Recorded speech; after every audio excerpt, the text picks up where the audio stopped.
మహాదేవుడును మన రక్షకుడు అయిన యేసుక్రీస్తు వారి శ్రేష్టమైన నామంలో ఉదయకాల మన్నా అనే చక్కని కార్యక్రమాన్ని చూస్తున్న మీ అందరికీ నిండు హృదయంతో వందనాలండి.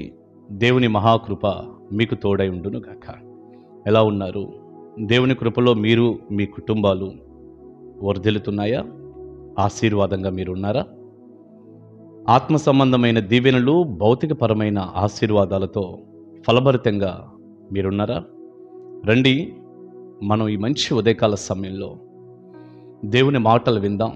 తప్పకుండా మీరు ఇలా ఉన్నారా అని దైవజనుడిగా నేను అడుగుతున్నానే, ఆ దీవెనలన్నీ కూడా దేవుడు మీకు దయచేస్తాడు. పరిశుద్ధ గ్రంథంలో నుంచి ఆదికాండ గ్రంథం 1వ అధ్యాయం 28వ వచనాన్ని చదివితే 28వ వాక్యం ఇలా ఉంది: దేవుడు వారిని ఆశీర్వదించెను. చక్కని మాట. దేవుడు వారిని ఆశీర్వదించెను. ఎట్లనగా, మీరు ఫలించి అభివృద్ధి పొంది విస్తరించి భూమిని నిండించి దానిని లోపరుచుకొనుడి. సముద్రపు చేపలను, ఆకాశ పక్షులను, భూమి మీద ప్రాకు ప్రతి జీవిని ఏలుడని దేవుడు వారితో చెప్పెను. దేవుడు వారిని ఆశీర్వదించెను. ప్రియులారా, మనం ఆరాధించే దేవుడు ఆశీర్వదించే దేవుడు అండి, దీవించే దేవుడు.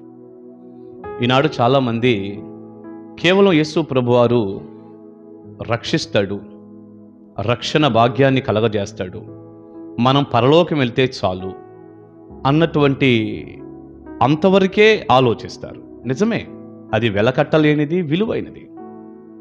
అది దేవుడిచ్చే గొప్ప ఆశీర్వాదం. అది కూడా అసలు అదే నిజమైన దీవెనని మనం చెప్పాలి. కానీ అంత మాత్రమే కాకుండా దేవుడు కుటుంబాలను కూడా దీవిస్తాడు. అవునండి, కుటుంబాలను ఆశీర్వదిస్తాడు ఆయన. నెమ్మది, సమాధానం, సంతోషం, భౌతికపరమైన ఆశీర్వాదాలు, మానసికపరమైన దీవెనలు అన్నీ కూడా కుటుంబంలో దేవుడు కలిగిస్తాడు. అందుకే ఆదికాండం 1వ అధ్యాయంలోనే 28వ వచనంలో ఈ మాట మనం చదువుతున్నాం: దేవుడు వారిని ఆశీర్వదించెను. ఎంత చక్కని మాట అండి. ప్రియబిడ్డ, మంచి ఉదయకాలం ఈ మాటలు వింటున్న మిమ్మల్ని, మీ కుటుంబాలను దేవుడు ఆశీర్వదించును గాక. అయితే ఈ చదువుకున్న వాక్యంలో వారిని అని బహువచనం వాడాడు. మీరు గమనించారా? వారిని అంటే బహువచనం. మీ అందరికి బాగా తెలుసు, మొదట ఆదాము, తర్వాత హవ్వ నిర్మించబడ్డారు. మొదట ఆదాము సృష్టింపబడ్డాడు. ఆదాము ఒంటరిగా ఉన్నాడు, మిగతా జంతువులన్నీ జతలు జతలుగా ఉన్నాయి. దేవుడు అన్నాడు, నరుడు ఒంటరిగా ఉండుట మంచిది కాదు. అందుకని సాటి అయిన సహాయంగా ఆదాముకు గాఢ నిద్ర కలగజేసి ప్రక్కటెముకను తీసి హవ్వగా నిర్మించి ఆదాముకు అప్పగించాడు. భార్యాభర్తలుగా చేశారు. కానీ ఈ చదువుకున్న వాక్యంలో ఎప్పుడు వారికి ఆశీర్వాదం కలిగిందయ్యా అంటే, ఆదాము ఒంటరిగా ఉన్నప్పుడు అని కాదు, వారు జత చేయబడిన తరువాత దేవుడు వారిని ఆశీర్వదించాడు, ఇలా దీవించాడు, ఇలా ఏలమని చెప్పాడు. ఆ మాటలు మనం చదువుతాం. ప్రియులారా, జతపడిన తరువాత, భార్యాభర్తలుగా అయిన తరువాత దైవ దీవెన వారికి సమృద్ధిగా, నిండారులుగా కలిగింది. ఈ మంచి ఉదయకాల సమయంలో ఈ మాటలు వింటూ ఉండగా మీరు భార్యాభర్తలుగా ఉన్నారా? పిల్లలు కూడా కలిగి ఒక కుటుంబంగా ఉన్నారా? దేవుడు మిమ్మల్ని ఆశీర్వదించునుగాక. భార్యాభర్తలుగా ఉన్న వారిని దేవుడు దీవిస్తాడు. అంటే ఒంటరిగా ఉన్న వారిని ఆశీర్వదించడమే కాదండి, కుటుంబాలను ఆశీర్వదించే దేవుడు, కుటుంబాలను దీవించే దేవుడు ఆయన. మీరు వివాహం ద్వారా భార్యాభర్తలుగా జతపడిన వారైతే ఖచ్చితంగా దైవ దీవెన మీ దాంపత్య జీవితంలో కనపడును గాక. వివాహ వ్యవస్థ అంటే దేవుడికి భలే ఇష్టం అండి. మీరు చూడండి, ఆదికాండ గ్రంథంలో దేవుడు జరిగించిన వివాహం, మొదటి వివాహం, ఆదాము హవ్వల వివాహం దేవుడు జరిగించాడు. దేవుడు జరిగించిన వివాహం అది. ఇక యోహాను సువార్త 2వ అధ్యాయాన్ని కనుక మీరు చదివితే, కానా అనే ఊరిలో ఒక వివాహం జరిగింది. అక్కడికి యేసయ్య హాజరయ్యాడు. అది దేవుడు హాజరైన వివాహం. బైబిల్లో మొత్తం 3 వివాహాలు చాలా ఆశ్చర్యంగా మనం చెప్పుకోవచ్చు. ఏదెనులో దేవుడే జరిగించిన వివాహం, కానాలో దేవుడు హాజరైన వివాహం. ప్రకటన గ్రంథం 19వ అధ్యాయం మీరు చదివితే దేవుడికే వివాహం. ఎంత అద్భుతం కదా! దేవుడు జరిగించిన వివాహం, దేవుడు హాజరైన వివాహం, దేవునికే వివాహం. కనుక ఈ వివాహ వ్యవస్థను ప్రారంభించింది దేవుడే. కనుక భార్యాభర్తలుగా ఈ వివాహ వ్యవస్థ ద్వారా మీరు జతపడ్డారు చూడండి. పద్ధతిగా, న్యాయబద్ధంగా, దైవ దీవెన నిండారులుగా మీకు కలుగునుగాక. దేవుడు ఆశీర్వదిస్తాడు. మీ కుటుంబంలో నెమ్మదిస్తాడు, దీవెనిస్తాడు, సమాధానం ఇస్తాడు, ఆర్థికంగా దీవిస్తాడు, మానసికంగా దీవిస్తాడు. బిబ్లికల్గా మీరు బ్లెస్ అవుతారు. ఎన్నో దీవెనలు మీకు కలుగుతాయి. మీరు ఇలా అడగొచ్చు, అయ్యగారు మరి చాలా దీవెనలు మాకు కలుగుతాయి అంటున్నారు, దేవుడు కూడా దీవిస్తాడు అంటున్నారు.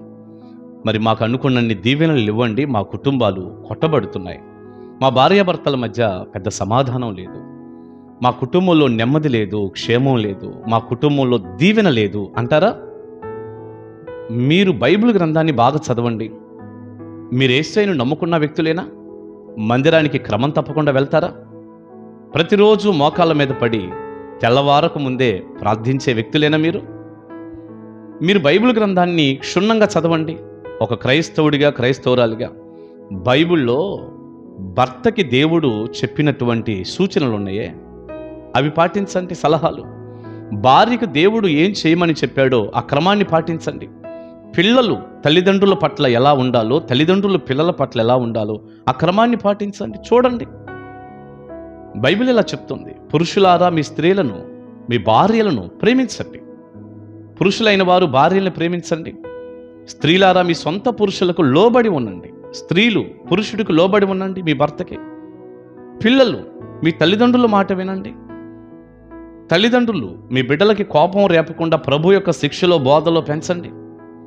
బైబిల్లో ఒక ఫార్మెట్ ఉంది కదా, ఆ క్రమాన్ని మీరు పాటించండి. తప్పనిసరిగా మీ కుటుంబం ఎందుకు దీవించబడదో చూద్దాం. తప్పకుండా దీవించబడుతుంది. ఆశీర్వాదాలు ఉంటాయి, దీవెనలు ఉంటాయి, సర్వ సమృద్ధి ఉంటుంది. అట్టి దీవెన, అట్టి ఆశీర్వాదాలు, దేవుడిచ్చేటటువంటి అన్ని రకాల ఆశీర్వాదాలు నిండుగా మీ కుటుంబానికి కలుగుతాయి. కలగాలని ఒక అన్నగా నేను కోరుకుంటున్నాను. God bless you. దైవ దీవెన మీ అందరికీ కలుగునుగాక. ఒకవేళ ఈరోజు ఈ వర్తమానం వింటున్నటువంటి మీలో ఎవరికైనా ఈరోజు మ్యారేజ్ డే కనుక ఒకవేళ జరుపుకొని ఉంటే, పెళ్లి రోజు కనుక జరుపుకుంటూ ఉన్నట్లయితే, గాడ్ బ్లెస్ యూ. మీకు వివాహపు రోజు శుభాకాంక్షలు. దైవ దీవెన మీ అందరికీ నిండారులుగా ఉండునుగాక. ఆమేన్. ప్రార్థన చేసుకుందాం. పరిశుద్ధుడా, ప్రేమగల తండ్రి, మీకు వందనాలయ్యా. వెతబడిన చక్కని సందేశం మీ బిడ్డలకు దీవెనకరంగా మార్చండి. భార్యాభర్తలుగా మీరు జతపరిచి వివాహ వ్యవస్థను మీరే ప్రారంభించారు. ఈనాటికి కూడా నాయన విడివిడిగా ఉన్న వారిని జతపరిచి ఆశీర్వదించే దేవుడు, దీవించే దేవుడు. ఈ వాక్య దీవెనలు మీ బిడ్డలకు నిండారులుగా ఇవ్వండి. ప్రతి కుటుంబంలో నెమ్మది, సమాధానం, క్షేమంతో నింపండి. అటు ఆర్థికంగాను, భౌతిక పరంగా, మానసిక పరంగా, ఆధ్యాత్మికంగా అన్ని కోణాల్లో కుటుంబాలు దీవించబడటానికి సాయం చేయండి. మహిమ మీకు ఆరోపిస్తున్నాను. ఒకవేళ ఎవరైనా ప్రభువా ఈ రోజున పెండ్లి రోజు మాది రోజని వారు జరుపుకుంటూ ఉంటే, వారిని మీరు ఆశీర్వదించి కృప చూపండి, తోడుగుండండి.